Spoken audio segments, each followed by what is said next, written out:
박스에 있는 유의사항과 용어 해설은 반드시 숙지하시고 보험 상품을 판매할 때 설명을 해주셔야 된다는 말씀을 해주시는 거죠? 네, 그렇습니다.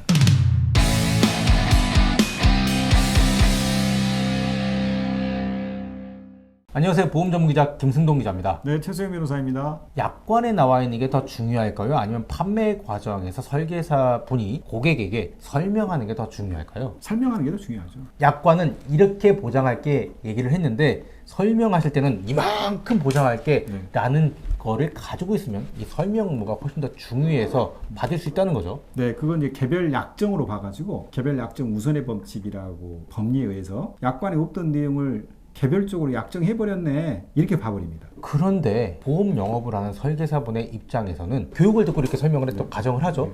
그럼 보험사가 보상을 일단 해주고 부상을 할 수 있잖아요. 이럴 경우에 설계사분들은 어떻게 대처해야 되고 설계사분의 설명 의무는 어디까지여야 되는지에 대해서 좀 궁금증이 많을 것 같습니다. 방금 우리 기자님께서 말씀하셨던 부분을 하면 두 가지로 분류하죠. 원래 약관에 없던 것을 마치 있는 것처럼 얘기하는 경우가 있고, 약관에 있지만 그 내용을 자세하게 설명을 안 해줘서 생략해버려서. 그렇죠. 생략해서 그 내용이 있는지도 몰랐을 경우. 대부분은 설명이 제대로 안 된 경우예요. 없던 것을 플러스해서 설명한 부분은 별도의 개별 약정이라고 하는 부분으로 가는데, 보통 우리가 설명 의무 위반이다 그러면은 있던 부분을 자세히 설명 안 해줘서 보험계약자 측이 나 그거 몰랐다 있는 주도, 이런 경우가 거의 대부분이라고 생각하시면 될 것 같고요. 그걸 전제로 이제 말씀해 보면 설명을 제대로 하지 않으니까 그 보험 약관을 계약의 내용으로 삼을 수가 없습니다. 계약의 내용을 삼을 수가 없으니까 약관에서 보상 안 해줘도 될 문제가 보상해 줄 수밖에 없죠. 그렇게 되면 보험회사가 보험 설계사분들에게 부상할 수밖에 없죠. 부상의 이제 그 형태도 시간에 따라서 변하잖아요. 예전에는 30-40%로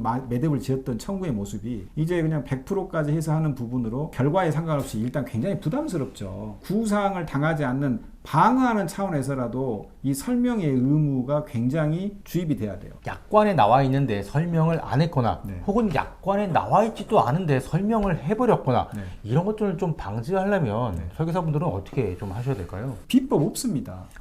그냥 아주 기본적인데 제일 듣기 싫은 거, 꾸준하게 약관을 잘 알아나가는 거. 약관을 보면은요, 유의사항이라고 있죠. 빨간 글씨로 써가지고 네임오피스 때 유의사항. 아유, 나 보험 설계를 하는 당사자지만 나 보기 너무 싫어. 그럼 유의사항이라도 보셔야 돼. 우리가 흔히 말했던 원바람으로 가야 되냐, 아니 나 설명 못 들었으니까 C77부터 80도 일반암으로 분류되어 있으니 부름 줘라. 그런데 나 그거 못 들었는데 설명도 안 해줬다. 이 다툼이거든요, 쟁점이. 근데 원바람은 갑상선이야. 이때 그걸 딱 보니까 약관에 유의사항으로 돼 있어요. 그러니까 설명해줘야죠. 이거 조금 부연 설명을 하고 넘어가야 될 것 같은데, 예를 들어서 갑상선암은 보험금이 300만 원 혹은 500만 원 정도의 소외감으로 통상 구분이 되죠. 거기서 전이 됐을 경우에 원바람 기준으로 보험금을 지급한다고 되어 있거든요. 근데 예전에는 이게 문구가 정확하지 않았는데 최근에 분쟁이 계속되니까 문구가 정확히 됐거든요. 이 내용이죠.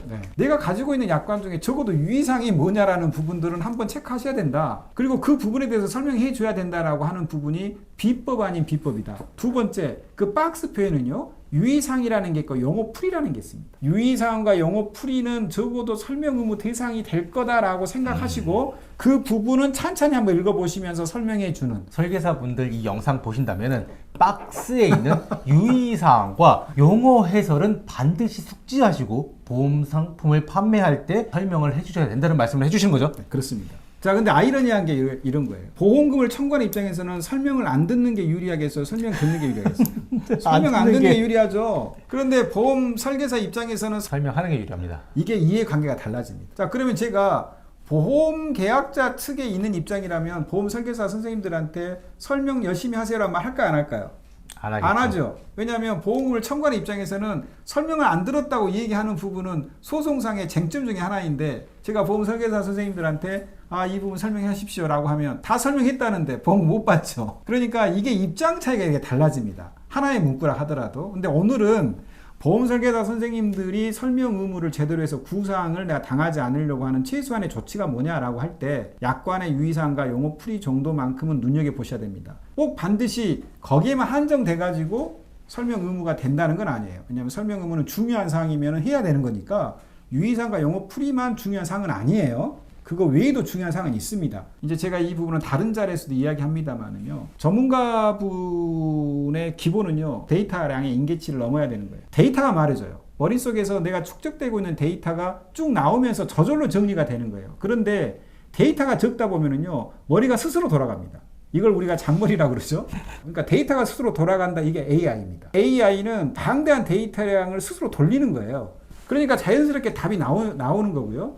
데이터가 극히 적은 거 짜는 거거든요. 짜게 되면 자기 주장이 강해져 버립니다. 각자가 보고 있는 약관 중에 기본 교과서를 하나 만드세요. 그것을 엄청나게 반복을 하면 많은 약관을 보는 것과 데이터량이 똑같습니다. 다른 상품과 비교하는 눈이 저절로 정리돼요. 이게 경쟁력이거든요. 영업을 잘한다. 핵심은 약관 마케팅이고 약관의 반복량이 저절로 넘치면 마케팅으로 가는 겁니다. 문구 상품을 파는 건데 도대체 다른 어떤 것이 영업 비법이 있겠어요? 친절한다? 어떤 일이 있으면 내가 도와준다? 그것은 본질적인 게 아니죠. 설명 의무를 하다 보니까 영업 마케팅까지 가네요.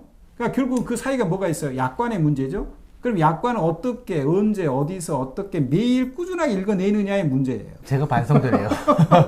그런 얘기가 떠올라요. 요리사 이원복 선생님이 했던 게 비법을 다 가르쳐줘도 부지런하지 않으면 못한다. 인지심리학자인 김경일 교수분께서 정말 공부 잘하는 사람들의 특징이 뭐냐? 딱 한 가지 공통점이 있대요. 설명하더라는 겁니다. 이게 유일한 차이였다고 합니다.